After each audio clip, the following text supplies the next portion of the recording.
Hey, everybody, and welcome back to Inside the Force. Dave Cottingham here with Casey Cooley. Hello, everybody.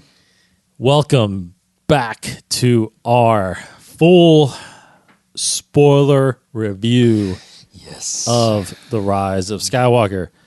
It's been a couple weekends. We are about to dive right in and really break this thing down. Now, one thing I do definitely want to do, and we've talked about this already, that we don't want to just offer all of our thoughts and go kind of scene by scene, because I know that's been done over and over. We want to really just break down some topics and really get to the bottom of this movie.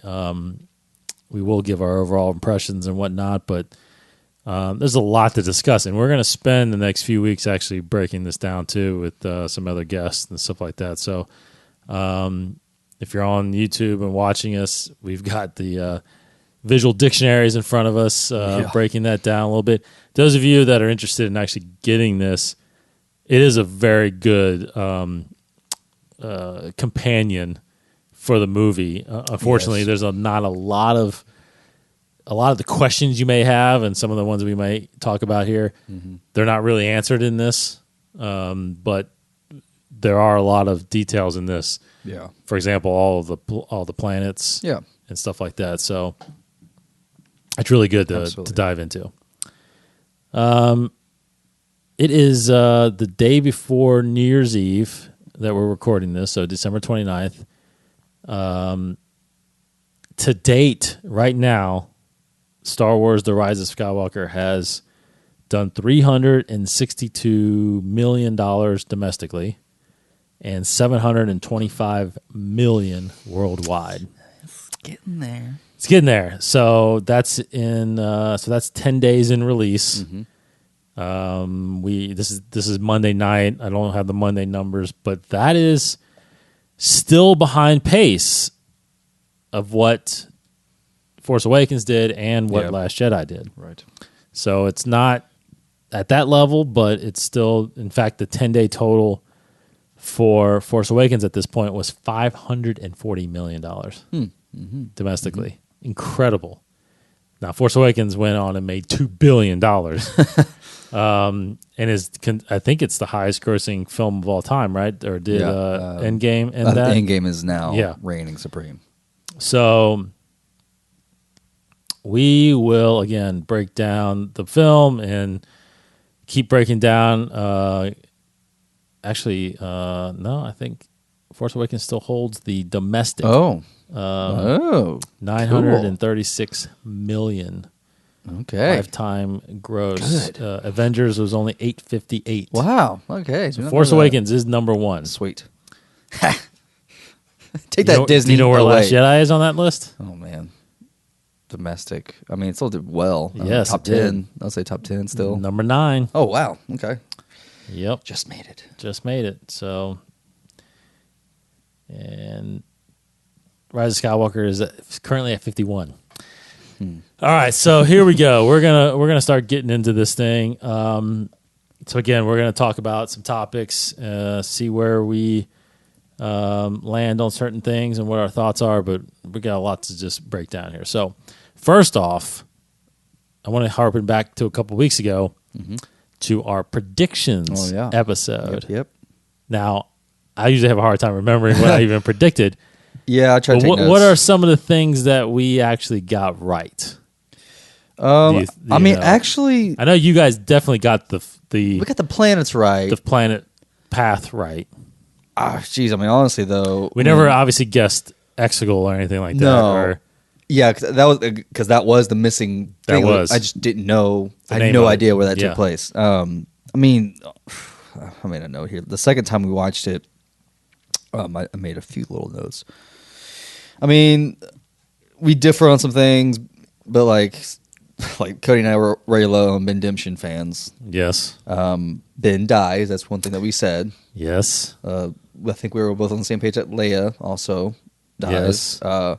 I mentioned Palpatine being first mentioned in the crawl. Yes, that's right. Made sense. We were both right for Anakin. He's in it. His voice. He's in it. the bridged minds fighting separately, that was confirmed. We talked a little bit about that. Palpatine obviously manipulating everything, which some of those obvious. I feel, at least to us, I feel like if you reading all the stories and watching all the movies, you get an idea of the overall Sith plan. You feel like Sith, they're always after the same old thing: control and power, and to live forever. And that's exactly what Palpatine was doing. So we were kind of right about essentially the main goal of Palpatine in this. Mm-hmm. But I mean, since we stayed away from a lot of the rumors and leaks, and I stayed away from a lot of even though the teasers didn't really spoil anything, but we still didn't really know details of the plot, right? So there was no way we could predict a lot of that. I mean, I think that's all. I mean, that's really all. The direction of the film, kind of, I think for me at least, where it ended, we were kind of on the same page at least. Like hope for the Jedi, distinguishing of the Sith. For now, at least, it's all those. I feel like, in a way, easy predictions you can make. I mean, because they kept this thing pretty secretive. Mm-hmm. I mean, okay, I'll scratch that because obviously there was a major leak. There was major leaks.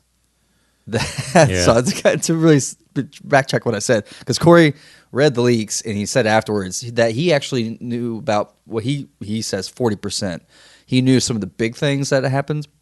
I think the big plot twists and reveals, but all the details of like obviously dialogue and individual moments and scenes he had no idea. But I think the overall through line of the story was leaked out there somehow. But we stayed away. I mean, a couple things that I felt like I was pretty spot on about that I didn't know about. Maybe other people knew. Maybe it was obvious, but Lando being on Pisana was one of my things. Right, that's right. Holy crap, I forgot you mentioned that. Absolutely. Yeah, that they were going to discover him there.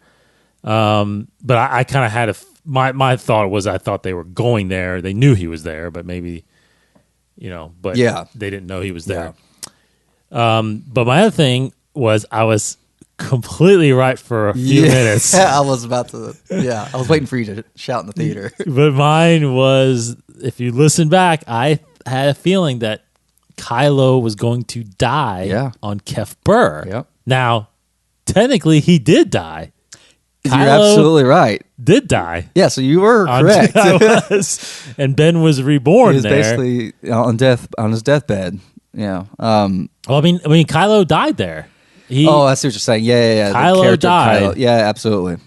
Now, yes, I thought that his body physically would die. Almost died. But I just was like, it was so funny because Cody, I was just like, all right. I mean, that's not how I would have done it, but okay. And then Cody, I just was like, I can see in my eye just like shock, almost his hands in the air, like, what? Like he was so like just I was ready that he's dead. He's dead now. Right when Rey stabbed him, I was like, yeah. Yes. Yeah. You're like, what? I was like, the only person in the theater just like, what? Why? That's right. Get him out. No. So I was pretty stoked about that. And then all of a sudden she starts healing him, and I'm like, what? And then what's funny is, and we won't talk about it. We'll talk about it later. But the day before, we witnessed force healing on The Mandalorian. I know. And so it's like, whoa, they're really throwing this at us. That was really cool, right? Yeah. So, but that was crazy to see. So I feel like we did a good job, even with so much limited resources and so much lack of leaking and seeing all the leaks. We did pretty good, I felt like. So, so that was our predictions. So let's get into some of these topics. And you brought it up a little bit right there. Is we got to talk about Leia and how we feel that went. How do you feel those scenes were and what they did for her? Man, I was so shocked of how much that was probably my biggest deviation from my predictions. I just thought I'm sure you can do some magic with what existed of her. I couldn't see a way to where she could have a substantial role in the movie based on unused footage. So I thought she was going to either be dead at the start or dying at the start because she was sick or something like that, but no, she was through pretty much the bulk of the film, and it was fantastic how they used her. I think they did it amazingly. I mean, she moved through the scene. Just technically speaking, she moved through the scenes. She was, saying, like, some of her dialogue was short and vague. You can kind of tell how they can insert it in there. But there were a couple scenes where she's with in the movie, she's with Snap and Connix and Maz and stuff. She's talking about what's happening. It feels like they intertwined it so well, and I thought that was phenomenal. And then it was emotional when she left. That hit well. Both times I saw it, hit very well. And then how she actually went, her connection to Ben there at the end, that was very well done, I thought. I was very surprised. Yeah, I was too. But speaking of that, because I was actually reading stuff on Twitter today, someone mentioned, they've heard three different people or three different interpretations of what Leia was doing and how she passed. Yeah, okay. I mean, what was your take of exactly what happened with the whole with Ben and dying and all that stuff? Like, how do you interpret what happened? So, I mean, yeah, I feel like because Maz kind of gave us a clue a little bit, and which kind of almost prepares you for her passing.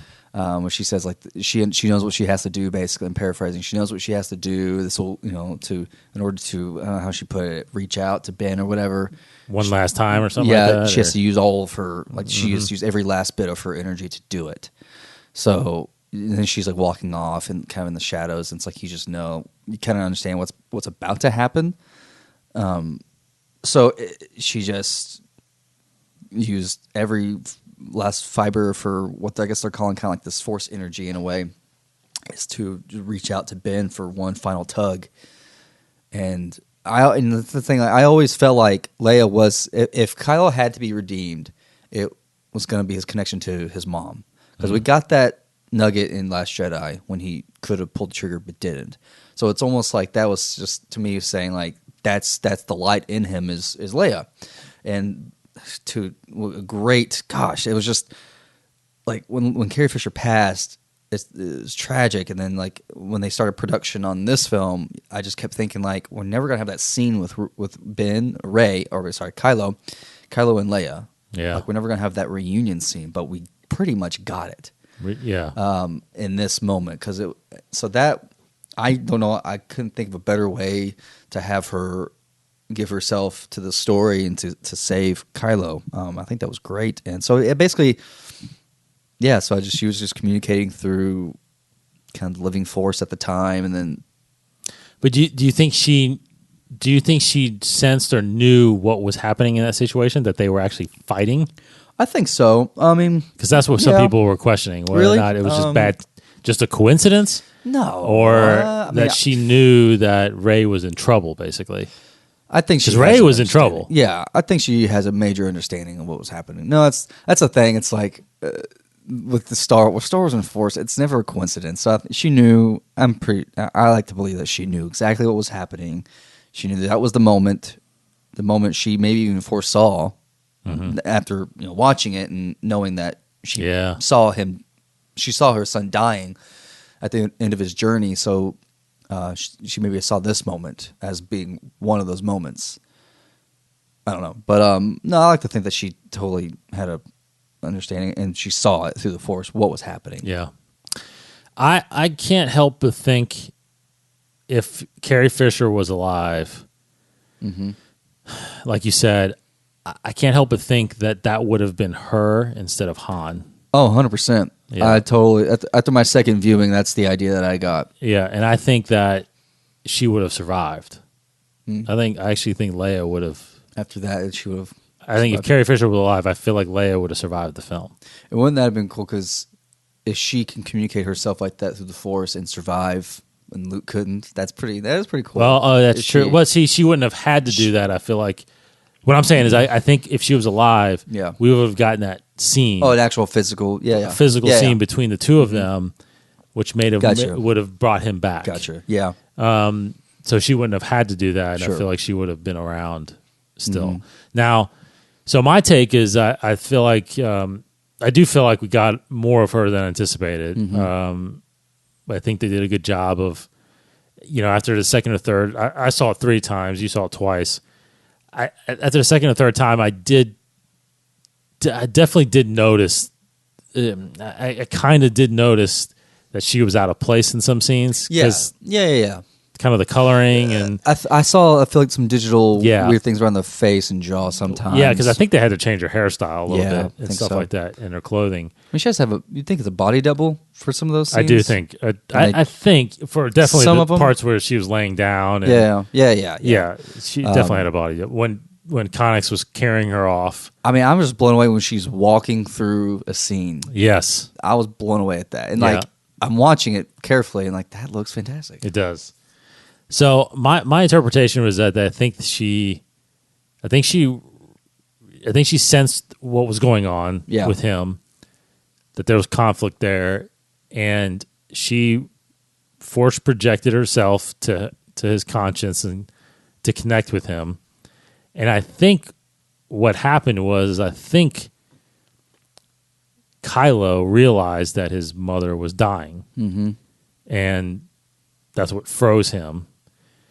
And I think it was the last. I mean, that was just her last effort to bring him back. And then, of course, because at that point he wasn't back. He wasn't back until Han shows up. Because he was still, even at that point, still trying to push him away. Yeah. Like, your son is dead. Your son, he was replaying the scene basically again. I almost thought, JJ's going to make us relive Han's death.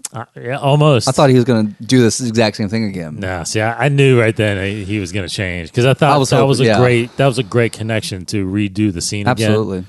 No, I was totally on board, this is how it's happening. But I was just please don't kill him again. So interesting method though with Leia reaching out and bringing him back, and because at that point, when Rey leaves, I mean, at that point, she doesn't know if he's Ben yet. She doesn't think he's Ben. Right. I mean, she's leaving to go. She thinks all is lost. Yeah. No hope for him. I mean, she healed him. She's leaving him there, and whatever happens to him. She's going to go off and destroy the Emperor, but. No, I think as a great move of healing him, even not knowing that knowing that he's all you can think is knowing that he's still evil. Yes. Heal him and just leave him there. It's that's a bold move for the hero. Now, did you notice? Because I didn't notice this. Someone told me. Hannah actually told me at work today that when she healed him, she told me this today a little bit.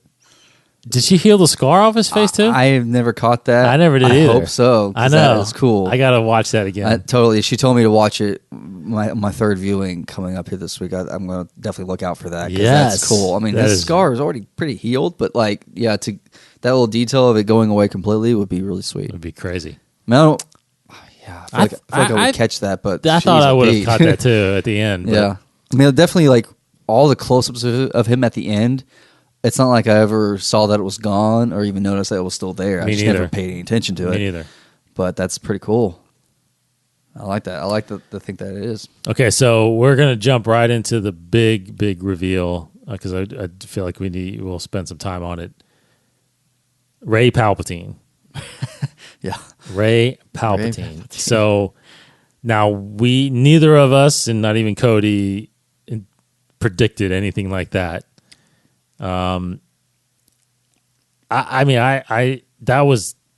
be honest, that was never in my mind that she was a Palpatine. I mean, we talked about that she could possibly be a clone in some way. Yeah, Palpatine maybe cloned her, or a clone of, or like a what's the word I'm thinking of? Like a genetically created, but using actual DNA from him and a female specimen, to create. Test tube baby, whatever you want to call it. I can't think of the word, but anyways. But I never thought actual blood lineage. Yes. Of Palpatine. Because you knew if that was going to be the case, there had to have been a son or a daughter. Yeah. And it's like, when did he have time to have a family? It's like, I've heard other people talk about this, and that was one of my first thoughts. Is like, who would ever have a baby with Palpatine? But I mean, it doesn't take long for me to think of like, well, he just had a subject. Totally. I mean, no, I anticipate that happening, but it's like, but even if that happened, just knowing that he had an offspring out there, and then paid attention enough to know that he had a granddaughter, and I don't know what, but the thing about it is his whole goal, what we find out his whole goal is that he needs his granddaughter to strike him down, so that all of the Sith essence and Sith power can embody her, and then she can become the new Empress and run the galaxy. Basically, I mean that's his mission, right? Yeah, that's what he's trying to do. Yeah, it's his way to live on. So it's crazy to think like, okay, so was that a plan all along, or because in Return of the Jedi, he's like, if I die somehow, I'm going to come back and, I know because at that point he has to have his son by then, right? Yeah. I mean, we kind of backtracked it to where it was somewhere between 3 and 4, like I think it was like 10 years or so before. I mean, we can go through that. I mean, Rey was born 19, she was 19. 19 before, yeah. Yeah, so 11 years after Return of the Jedi. And if he's 30, 11 years after Jedi, let's just say on average, if the father is 30, 11 years after Jedi, then backtrack 30 from there. Backtrack 11 AB, 11, well, that's more like 16 ABY, 11 plus 5 after A New Hope, if we're basing off around A New Hope. Yes. So you're almost talking like 14 BBY. Yeah, so it was only like 5 years after Episode 3 that he has a son. Yeah, that sounds about right. Yeah, he's totally alive. So through the dark times, I mean, he has a child. Yeah, and again, what a lot of questions come up, and I got Palpatine on my notes here, but it's like, which we're going into a little bit. It's like, at what point when he knows he has a son, that why isn't he grooming him to like? Yeah, be a dark side user or something like that. Maybe he rejected. I don't know. The point is, we don't know that story. Yeah, and it doesn't really fit into this story yet. Right. We can make our assumptions. I mean, heck, he could just not have been a force sensitive. I mean, I don't think it necessarily falls generation to generation. Obviously, obviously it doesn't, because there's plenty of Jedi that don't have. It's like Muggles in Harry Potter. Yeah. But it seems like every offspring so far we've had has force powers. It's definitely fit conveniently. Yes. I mean, Rey, obviously, and then, of course, Leia's son. We've seen offspring, obviously Luke and Leia. Yeah. So it just makes sense that he would probably have some kind of power. Shut himself off from the Force, because that's a thing now. And do we know that if it's the son or the daughter? I think it's the son. We know for sure it's the son? I feel like I remember catching that in my second viewing. Yeah, that it was her father somehow. I think it was referenced as her father. I think Kylo says that. Yeah, okay. So I think that I'm totally okay with it. Like, I'm fine with it, and I'm fine with it mainly on this reason. I think that it's really cool to think when you sit back at it and look at it and say, wow, this in 7 and 8, it was basically the granddaughter of Palpatine versus the grandson of Vader. Yeah. And that is cool to think. I mean, and that fact that they switch sides, So in that sense, I think it's right. Now, I was telling you about the Kevin Smith's podcast, and Mark Bernard on there was talking about how he actually didn't like that she's. Yeah, a lot of people don't. Yeah, and a lot of people don't. They don't like how she was anyway connected. That they actually liked her being a nobody. Sure. And I get that. I get that. But I think that would have been okay if this was a one-off movie.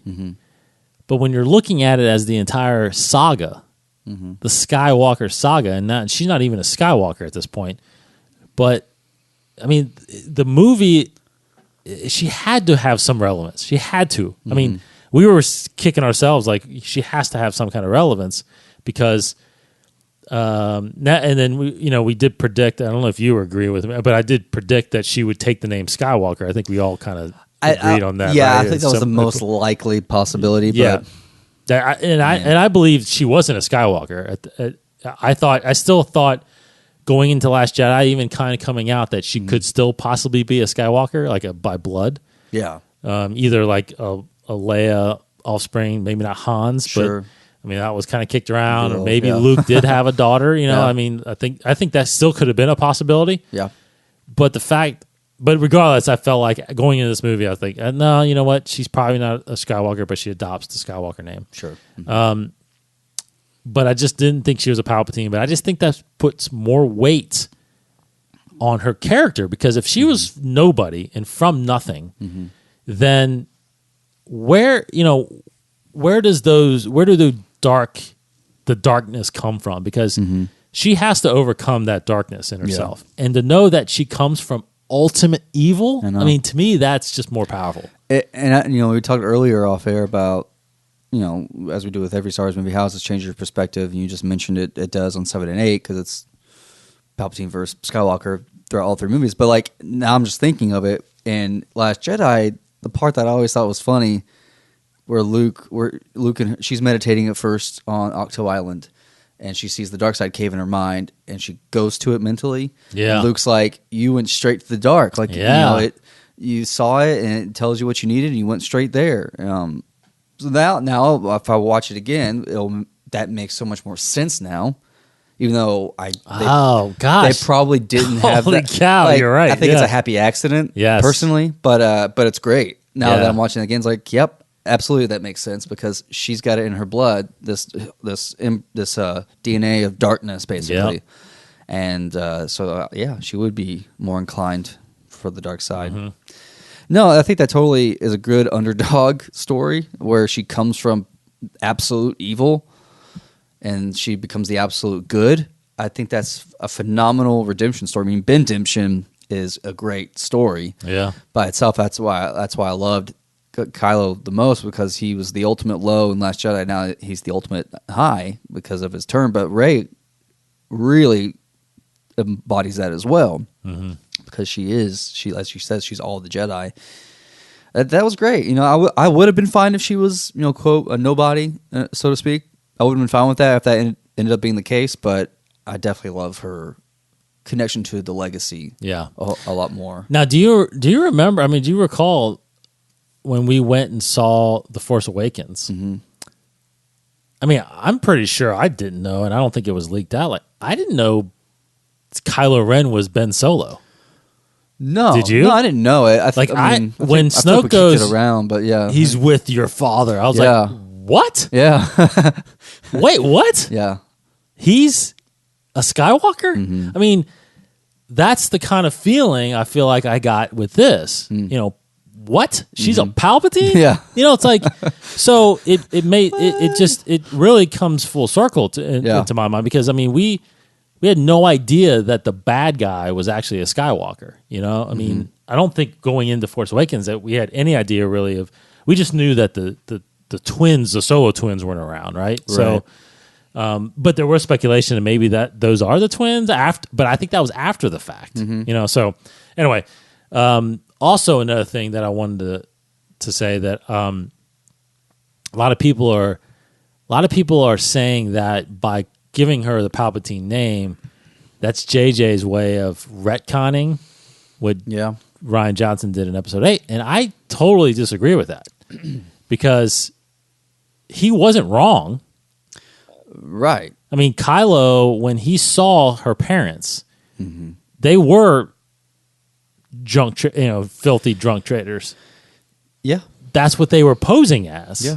As they were trying to hide their life, right? So he wasn't lying to her. And we don't know the full details, but the cover story could be that they did sell her off to Ungar plot. Totally. No, I think they did. I mean, that's what Kylo says. I don't think they brought that detail back up in Rise of Skywalker, that she was sold for drinking money, as Kylo says. But I think that still plays. Yeah, because that.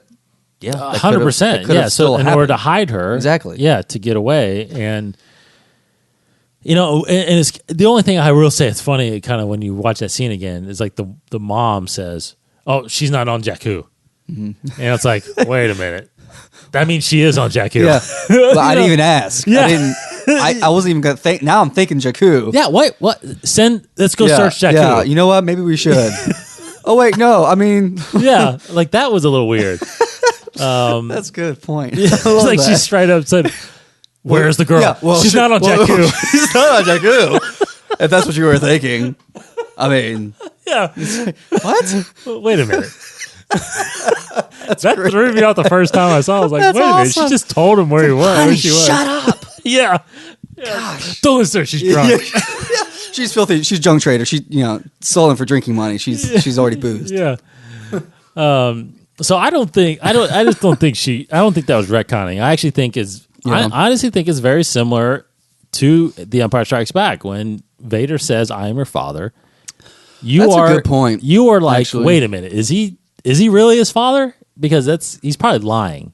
Oh, he's not lying. So yeah, but we could have found out he was lying. Yeah, it's like that's a great connection to even unpack it a little bit more, because Luke. The great thing, we always hear about Luke is what connected everybody to him is that he was a simple average farm boy, plucked from obscurity, kind of a thing, who's opened up to this greater world, and then he finds out obviously his family connection, his destiny, and all that. But like the idea that he was a nobody on the farm, that's what he believed. That's right. Was not at all true. Although you do get a little nuggets in A New Hope about his father, like he'll end up just like his father. That's what I'm afraid of. That's what Baru and Owen are talking about. So you get a little kind of somewhat questions and mystery about it early on, which Rey has mystery about her parents too. It's like why is it such a big mystery? She wasn't that old. Why would she not remember them? Yeah. But no, I don't think it retcons. Although you can totally read into that, and I'm not going to disagree with you if you read into it. I personally don't think it is a slap in the face. The only thing is that definitely changes that she's not a nobody like that, because that was kind of firmly established. It's sort of allegedly in Last Jedi that she is a straight up nobody.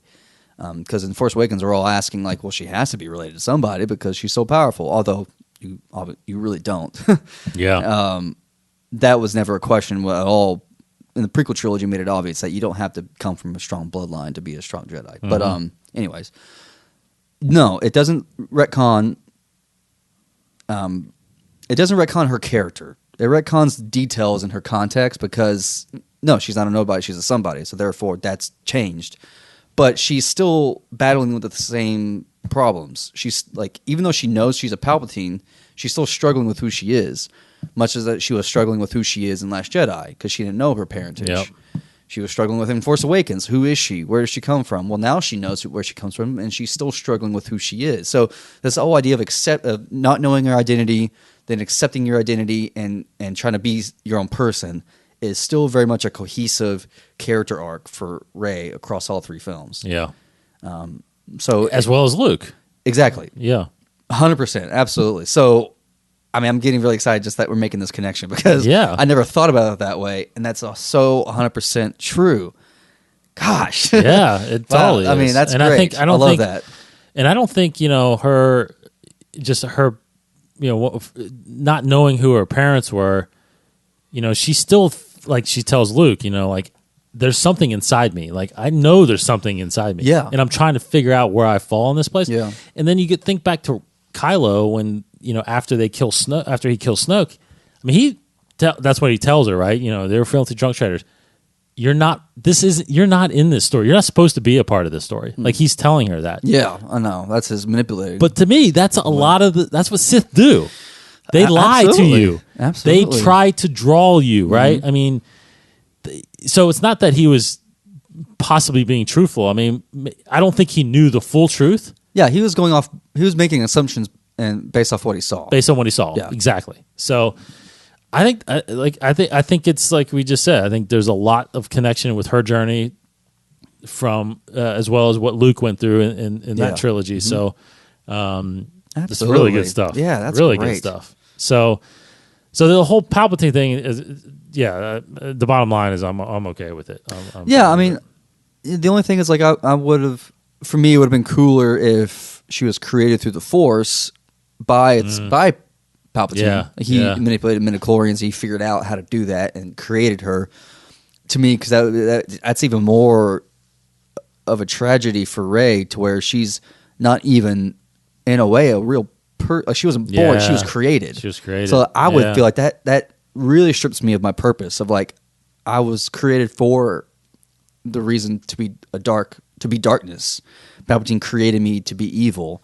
That to me is but really in the end, he created the greatest light.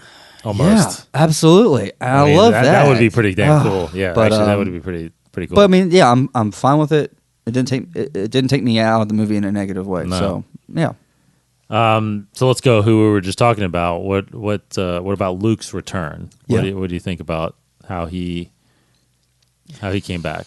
I mean, I think it was the right amount. I just like with Last Jedi, going into it, we kept thinking like, oh, it'd be great if Luke did this and he fought somehow Palpatine in a spiritual force realm, the cosmic force. There was a battle, or he used like Yoda's force. You know, we were trying to think of these cool ways of Luke to be incorporated. But I think his one scene where he's in person with Rey, and then his lines at the end of the film, I think that all is the right amount for Luke, because this isn't his story anymore. I think that was it was a good scene for Rey. I think that it was very much like an Obi-Wan and Luke on Dagobah scene. Yeah. So it was just a good little push for the hero. I will say, and I want to see it again. I'll try to see it again this week also. But the one thing that took me out of it, I think the second time I watched it, maybe even third, to be honest, and this is purely subjective for me, I didn't like JJ's camera selections during that scene. Like, it was kind of over their shoulders, and they were kind of sitting next to each other. I don't know. I wanted more. I wanted that JJ Spielberg kind of push in with Luke, and like I just felt there was a moment lost there of I don't know, of him, because the thing about Luke there in that scene, which again a lot of people are saying, oh, he's throwing rocks at Ryan by Johnson. Catching the saber, by catching the saber, by saying you should treat this with respect, and the theater definitely felt that. I mean, whatever, but you can say, look, by no means do I feel like at all that JJ was saying anything to Ryan Johnson. I really don't. I really think that could he have changed? Did have said a different line? Whatever, maybe, but But regardless, I think that we got. You're right. I think we got what we got with Luke. What we got with Obi-Wan in Return of the Jedi was somebody to assure them that they have a purpose, and there's something you must do, right? Because with Luke, it was you have to face Darth Vader again. Yeah. You have to. Yeah. And with Rey, it's like you're it. Yeah. I mean, if you don't go, then the Jedi are done. Yeah. And he admitted, and I actually do like when Luke says, I was wrong. Yeah. Because the thing about Rey is she goes to Ahch-To not like Luke, where she feels failed. Like she doesn't feel like Luke in a sense where like I tried, but I completely failed, and it's just better for me just to exile myself than to start the Jedi Order again, right? But Rey goes there because she senses that when she stabs, because she goes after she stabs and kills Kylo, which she kills him, but then she heals him. But there was a hint of, I feel like that was a hint of darkness in her, and I think she felt it. Oh, yeah. And when because she went to Ahch-To to isolate herself, exile herself, because she was afraid that she would become that darkness. And the only way to protect the galaxy is to not be that darkness. I like that. So that's what I got out of it. Because I think she kind of said that to Luke, and Luke was like, "No, you can't. I was wrong to do this." I like that. Because there was a moment earlier in the film, when Kylo tells her she's a Palpatine on the hangar there. Yes. Where I, for a moment, thought she's going to jump out the hangar in space. Because I feel like she gave a look behind her. I don't think she knew the Falcon was coming to pick her up. No, I don't think she did either. But I feel like there was a moment where she was like about to just end it there. But then she also gave kind of a moment where I feel like she was almost going to accept Ben's proposal to go after Palpatine there. Yes. You got that? Yes, I did. So maybe it was an obvious thing then, because I was like, I thought I was getting hints of it. Like, is she about to accept join it? him? Like join him. I got a glimpse of that, I think. I felt like I did. But then she's definitely afraid of her lineage, which is, again, part of her awesome character arc. Yes. That scene with her and Luke, I mean, it's hard for me not, like, that was the moment where, probably the moment, I guess maybe the only moment maybe that I was actually taken out of the movie when he caught it and said that line. I was like, oh man, because it feels so much. But I can justify it, so I don't have to think about it too hard. But no, by no means at all is Last Jedi retconned and forgotten. No, 0% of it. No, it matters 100%. So. But honestly, what not upset me, what gave me a little confusion about the scene, honestly, was how he was rendered as a Force ghost. I think he was too blue, kind of like Yoda in Last Jedi. Yeah. I don't think they got it right. I don't know. Yeah, I'm not feeling aesthetically, that either. Yeah. There's just a pure aesthetic thing there. It didn't look that good to me either, really. He was very blue. Yeah. I wish... One little nitpick nugget is that they made it look more like Obi-Wan and Dagobah. That was the best that we've seen a Force Ghost. I feel like. Anyways, that's just a pure aesthetic. But again, I gotta rewatch it because I felt like the camera angles just got me wrong, got me out of it. Yeah, it wasn't that great pure moment between the two of them. Yeah, I mean, possible. And so we and of course with Leia and Luke showing up at the end, which we'll talk about here in a second, but.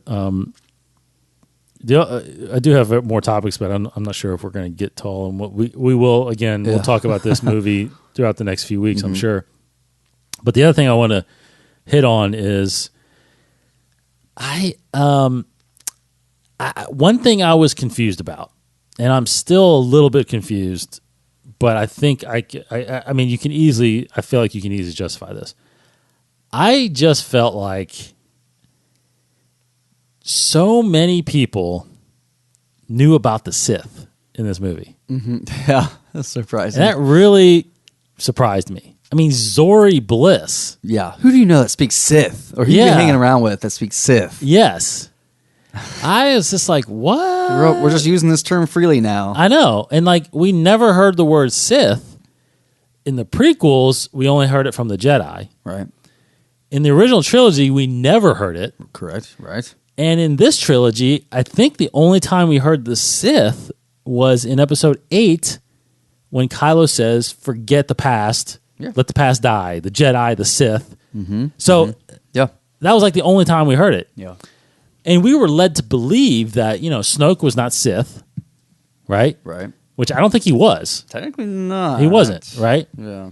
But Kylo was, any dark user like that technically is Sith. But yeah, I mean, there's still needs to be. But now, did you hear the broadcast? Oh, from Fortnite. Yes, yeah, I did. That was cool. That was cool, and it's weird that Palpatine mentioned Sith in there. Yeah, like the return or did the Sith. Return of the Sith? Something like the Sith will rise or Revenge of the Sith. Revenge. Yes, he does say revenge in there. Something about revenge and then Sith. So anybody that we're talking about is Fortnite the game. There's a Star Wars add-on, I guess. Yeah. And at some point while you're playing, that broadcast that Palpatine does to the galaxy that you read in the crawl plays in there, and I'm assuming it's canon. I mean, that's. I wouldn't say. I don't see why it's not. I'm assuming there's going to be some update to some encyclopedia, and we're going to get that message, and those will be the words.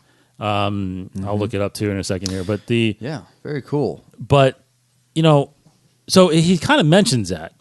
Now, at what point? What we don't know is when does that broadcast happen? Like right before this movie starts? It feels like it. It feels like it's been some time because I feel like it says Kylo's been going around trying to find. Right, however long that takes. Right. I mean, I guess it could have been a better part of a year. Who knows? I don't think it's been that long, though. Yeah. I think because if you think back to like the books that came out, like Batu, you would have probably like Black Spire. I feel like they would have mentioned like Palpatine's back, or brought some broadcast, right? So I don't think it's been all that long. I would say maybe a few weeks, that Kylo all of a sudden goes on this expedition to find. And that was a big surprise for me.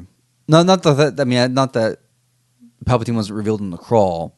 But the fact that Kylo's on this mission to find him and kill him immediately. Yes. That was cool. I remember, you remember me, I mentioned that in my predictions. I said that, think about this. I said, think about just think about he's the supreme leader. And then all of a sudden, the Supreme Master Sith is back. Mm-hmm. Like, he'd be pretty pissed off. And I actually said that in my prediction. I was like, he's probably going to be upset. Like, him just falling to his knees to him doesn't seem like something he would do. Now, I didn't think he would, travel all over the galaxy to try to find him and kill him. But, I was kind of on the side of maybe before I saw it, that Kylo perhaps always knew about Palpatine, but was like, obviously there was like a secret plan to bring him back and rule the galaxy. But it makes total sense that no, you're a threat and I'm going to destroy you, kind of a thing. It's obviously that's the Sith way to be the ultimate. So it makes total sense. I was trying to look through here in the visual dictionary if it had anything, and I don't see it anywhere. But I'm sure someone's transcribed it. The recording message. Yeah, I'm trying to look. I'm looking at it right now. Oh my gosh! But really quick, sorry, I just read this sentence, and this is kind of a side note. So Moraband, is the Sith world. I don't remember if this has ever been known before. It probably has. So one line has, the greatest Sith fortress was once the cursed world of Moraband, known to antiquity as Korriban. Yes. Korriban's still canon. So Korriban I had no idea. Canon. I know. That's awesome. Yeah, I heard that might have been. Yeah, that is so cool. I love that we're getting to this kind of now collection of Sith worlds, because we have Moraband, Malachor, Exegol. Yes. Really cool. There's a ton of them. I like that. All right, so here's if for those of you that haven't watched or listened to the Fortnite thing, here's what Palpatine says. He says, "At last, the work of generations is complete. The great error is corrected. The day of victory is at hand. The day of revenge. The day of the Sith." That was the message. So when the dead speaks in the crawl, that's the message that was broadcast throughout the galaxy. And everybody knew it was Palpatine. So he's clearly saying, I'm here for revenge. I'm a Sith. So that comes to a whole nother discussion, which I don't want to have on this episode. I want to have it later. Mm-hmm. But the whole thing that we've talked about a lot in our show over the years, and that is, at what point, if ever, did the galaxy realize that Palpatine was evil? Right. Not just a bad emperor, but truly Sith evil. Right. Right? And did they know that going into this trilogy, as far as the galaxy goes, right? And at what point are the Jedi fully redeemed? Like, everybody thinks that they're not traitors anymore. You know what I mean? Like, I don't know if we're in that time yet, because it seems like in Bloodline, because I'm only going by the only book that's come out before this new trilogy. It seems like in Bloodline that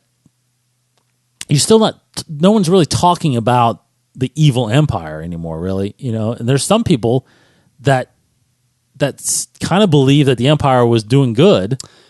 I mean, right? Yeah, and then they're defecting to the First Order in a sense because that's like the right thing to do because that's what we want back. Mm-hmm. And there's no talk yet about Luke and the whole building the Jedi Order. I mean, because like, are people frowning down on that? Like, why are we building something that betrayed us? I don't know. We just don't know those answers yet. And those are a lot of the answers that I want. Yeah. And I didn't really expect it in this movie. But the fact that there were more, going back to this whole topic, is there's the fact that there's a lot of people around the galaxy that know about the Sith. Yeah. Really confused me. I know that was, totally on board with you there. And the only thing I can think of about, answering to your questions is I have to look it up on Aftermath, but I don't know if Palpatine's inner circle even knew. I feel like I remember there were conversations about rumors, like they were talking about hearing about maybe Palpatine was a Sith with Vader and all that stuff, but I don't think, could be totally wrong, our friends at Utini would have to correct us, but I don't think that the galaxy knew about Palpatine. Well, I remember, I'm pointing at the book, I think it's in Lords of the Sith, that he tells Vader, like, he cannot use his power in front of anybody. I mean, yeah, because definitely. he didn't want people to think he was, like a sorcerer or like an evil Sith. Definitely during the reign of the Empire, the wider galaxy did not know. I mean, actually, I feel like weren't there moments where his public image was still kind of misinterpreted to be a younger Palpatine? Yeah, I think so. Like, although people, like the Senate knows, but what he looks like. But like, still, like his public image was kind of misinterpreted or misrepresented to the wider galaxy. So, yeah, that's why. It has to. I don't know.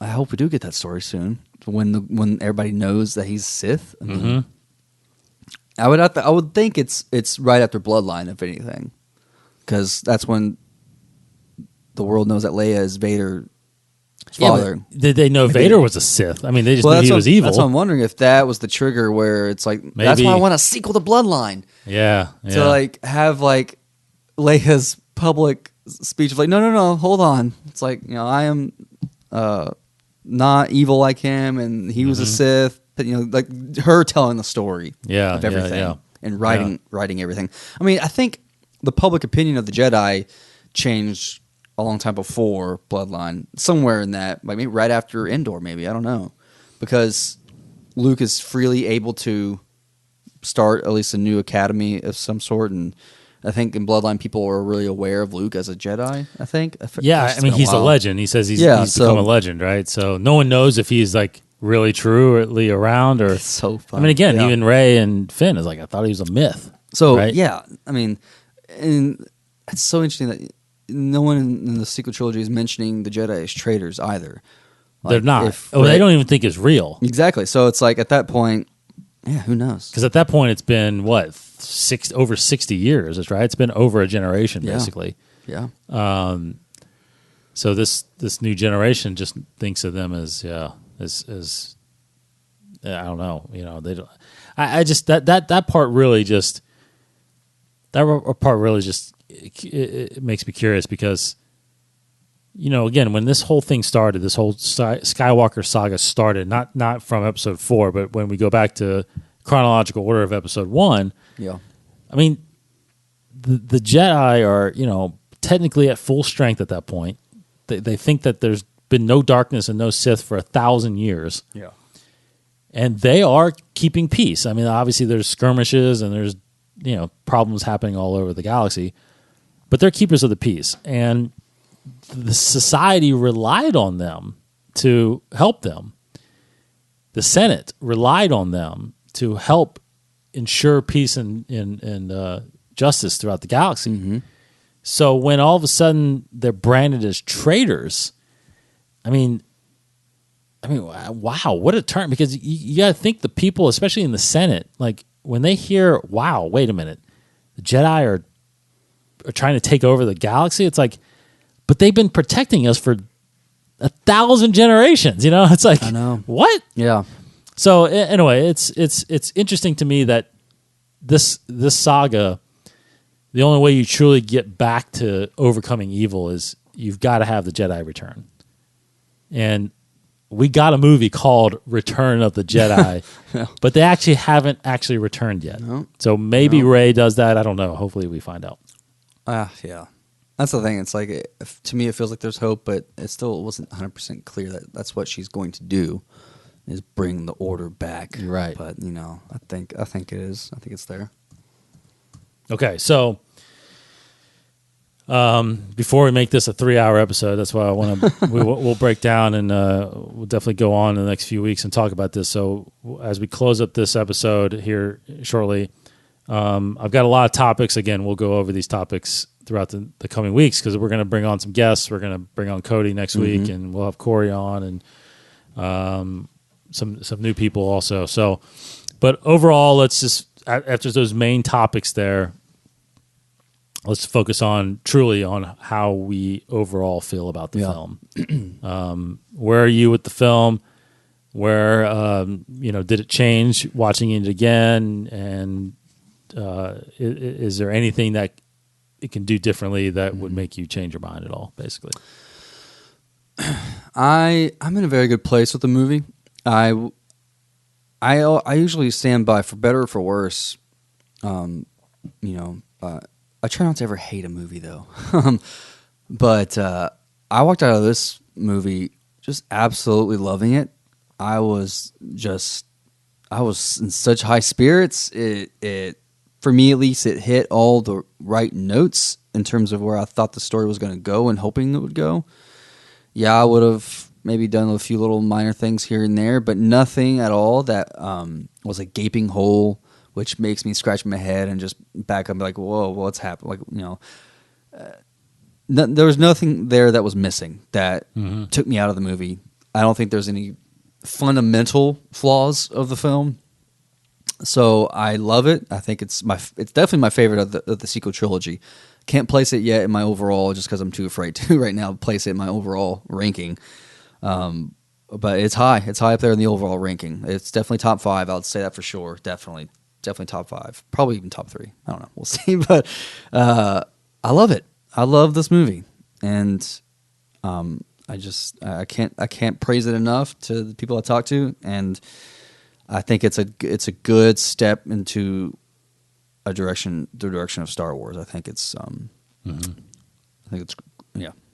JJ did an awesome job. Yeah.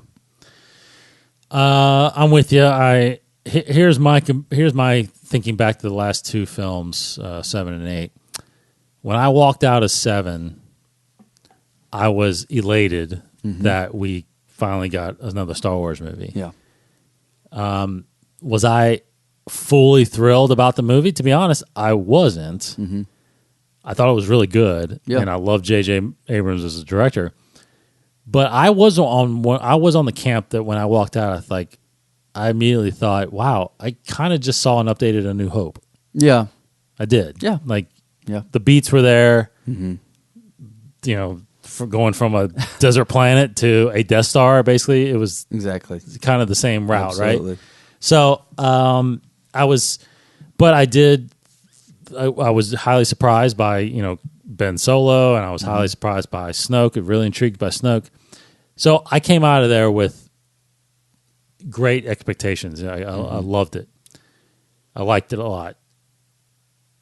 Completely opposite when I walked out of Last Jedi. I remember we walked out of there, and we all kind of looked at each other like, "What did we just?" Yeah, it was very silent. Yeah. Like we were like, "Did you all feel that?" Because I felt that. Did you feel that? It was like, that was something was off there. Yeah, Yeah. Again, stand by how I felt walking out. I just couldn't quite figure out why I felt so weird about it until I watched it many more times. Yes, but I'm fine with The Last Jedi mostly.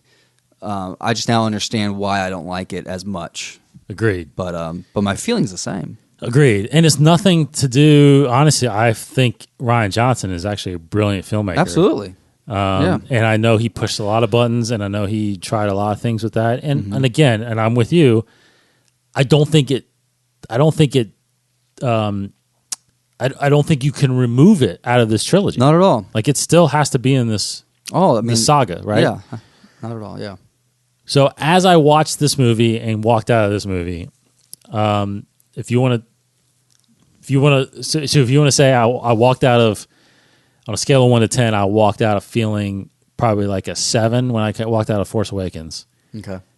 Probably walked out more like a 3 when I saw Last Jedi. Mm-hmm. I walked out of this at a 9. I know. Yeah. Like this was, I was satisfied with. I understood. Even the first showing, I feel like I understood. What the characters were doing. Mm-hmm. I love, because you have to understand, at least to me anyway, you have to realize that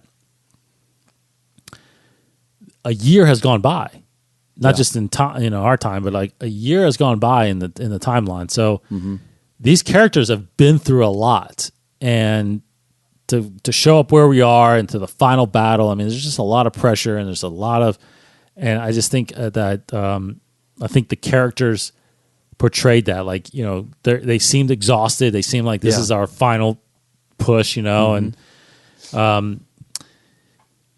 so anyway, I think that I think it was a good movie. I think it was a really good movie, and I think that yes, there are some things I do have some issues with, which we'll talk about. One of them being the Knights of Ren. Yeah. The other ones, but with her being a Palpatine, with Luke as a Force ghost, with Leia passing away, it's like all that worked for me. Mm-hmm. And I think because I think we understand filmmaking, also, I don't think you could expect anything different than that. Like that was part of the journey, right? I mean, the old trilogy characters. We were in a sense saying goodbye to them as well as closing out this saga, right? Mm-hmm. So yeah, overall, this was to me. I mean, I'll say it right now. This could be my favorite Star Wars film. Mm-hmm. This could be my favorite. I think that it's one of those ones where even after, and I wanted to make sure I watched it because I watched it 3 days in a row. And I wanted to make sure after that third time when I walked out of it that I still felt excited about it. Mm-hmm. And I think I told you after the second showing or something like that, I said, there's only so many Star Wars movies that I could sit down and just rewatch. Yeah. Like this is definitely one that I could just rewatch. Absolutely. And for me, because I've seen it twice, and so it's been a few days, like about 5 days, but I cannot wait to see it again. Yeah. I'm itching to go see it again, and I think that's a great sign. Yeah, definitely could be my favorite with time. Probably not a lot of time, but it's definitely my favorite. Even of the Disney generation of Star Wars, it's definitely my favorite of that overall. So, gosh, yeah, I think this is great. Yeah. I mean, I said, I do have issues too, but nothing to take me out. No. I mean, I really like Rogue One. Yeah. But this is up there with it. Yeah. I think there was some good moments there. I really think that bringing Palpatine back was smart. Absolutely. Just because, again, this is the entire saga. Yeah. It's not just this trilogy. Yep. So you have to tie it somehow, and I wish Anakin came back. Yeah. I wish we saw Hayden Christensen, but I know I can't scream enough for how much it makes sense and is needed for Palpatine to be the villain. He's the villain of every trilogy. That's right. And he's only really a major threat in the last film of those trilogies. That's exactly right. So yes, this makes 100% sense. The details of him coming back are still unclear, and how he survived. It's kind of an issue, but not really, because the movie isn't really lose anything. No. So I just can't wait to know exactly how he comes back. People. I don't know. People come back all the time, and I don't know if you have to know, but I mean, you don't have to. You don't have to know. No. To at least finish the story. Absolutely. Out, it's almost scarier not knowing. So, and especially how Palpatine shows up. Like he's that. Like this is almost the darkest. Like in terms of themes, this is almost the darkest Star Wars movie for me because every moment we're on Exegol is like a horror film. Yeah, and it was done very well. Yeah, it was pretty freaky. I mean, it was very freaky. surprising too that they put that disclaimer up at the beginning. Oh my gosh, that's right. The lightning and the strobing. That was a little. I mean, it didn't bother me at all. No. But yeah, there's a lot of lightning and stuff. There's a lot of flashing going on that planet. So yeah, there's so much to keep going on. But that's really what we want to kind of focus on this week is those kind of major topics. Again, I think we're both in agreement that it's a very good, satisfying ending to the Skywalker saga. I think there's going to be. I don't think that the story. I mean, I think it's obvious that the stories of these characters is not going to end. Mm-hmm. We are going to get more stories with these characters. Mm-hmm. My brief prediction right away is I think they clearly told us there's going to be a Janna Disney Plus series. Yeah. I think there's going to be some kind of animated series on Luke starting that academy. Please, yes. Like I think we're going to get something there. Please, yes. Yes. Ben Solo, I think we're going to get it. I'm in 2 group chats, one with you, Dave, and another with some buddies from college.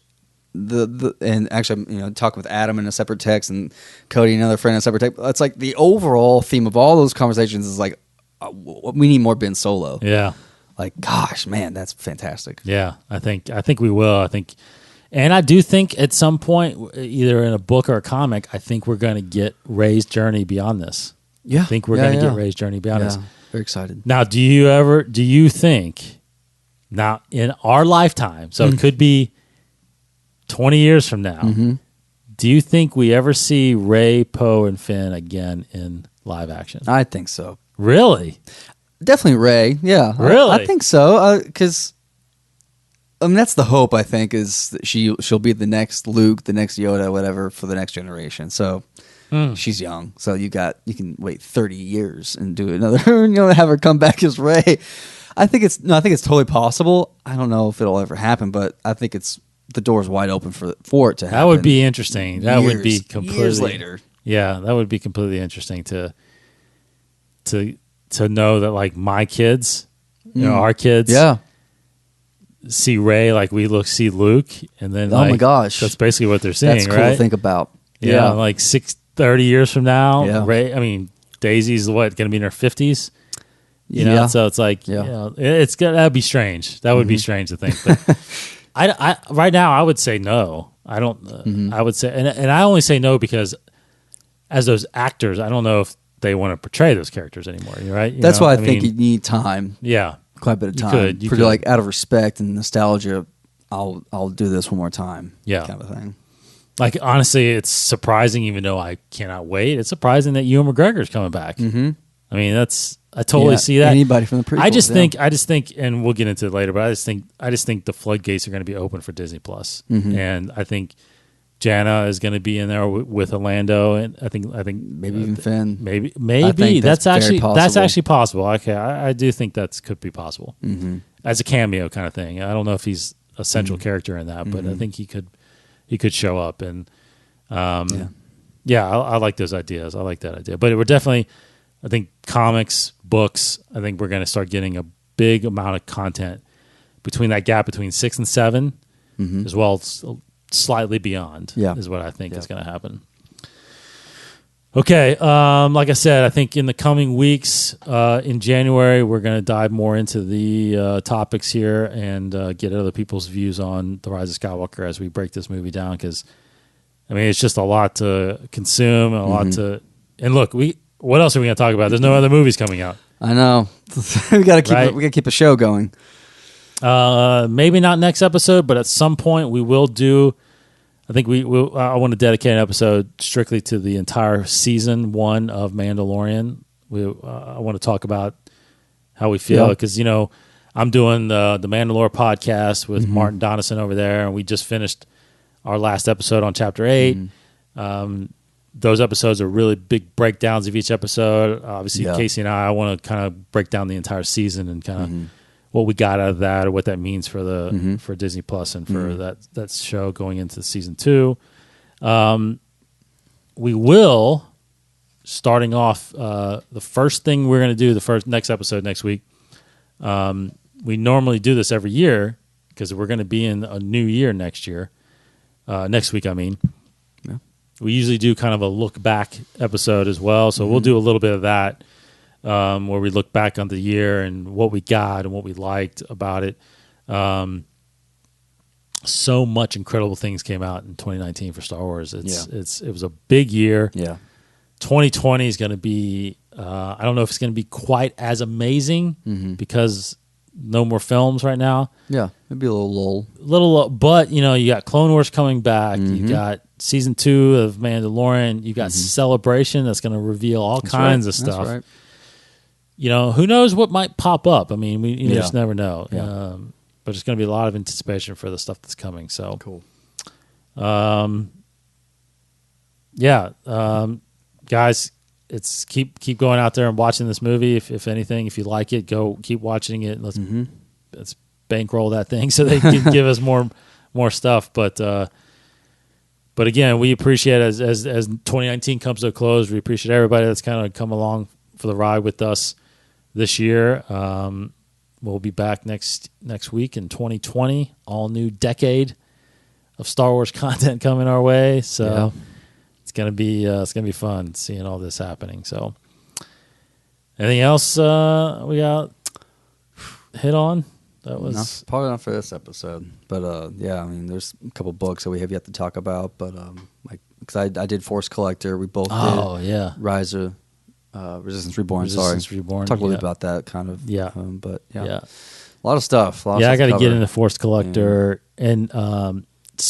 Completely looking forward to the novelization of Rise of Skywalker, which comes out in March. I mean, I don't know why it's so late. That'll be great. I'm excited to read the visual dictionary from page to page, cover to cover, and then there's a Secrets of the Jedi book out there, like a Luke Skywalker Secrets of the Jedi kind of a book that I really am excited to read as well. I'm telling you, I think the novelization of this movie, I think there's going to be more Palpatine in that. I hope so. More backstory of Palpatine in that, because that's where you can have it, Sure, absolutely. So, all right, everybody. Thanks for joining us. Go to InsideTheForce.com. Of course, listen to the Mandalore podcast. That's out there if you want to listen to some breakdowns of those episodes. Hit over our friends over at Living Force Podcast and utini.com if you want to get some background on some novels and the expanding universe there. And they just put out their breakdown of the movie. Yep. Just today, the big long episode though, right? 3-hour episode. Yep, it's a long one, but they really do a good job of talking about it, dissecting it. Thanks for joining us. Next week we'll get Cody Geil on here, get his take on this, and we'll look back on 2019. So come back. We'll see you then. For Casey Cooley, goodbye, everybody. I'm Dave Gaddingham. May the Force be with you.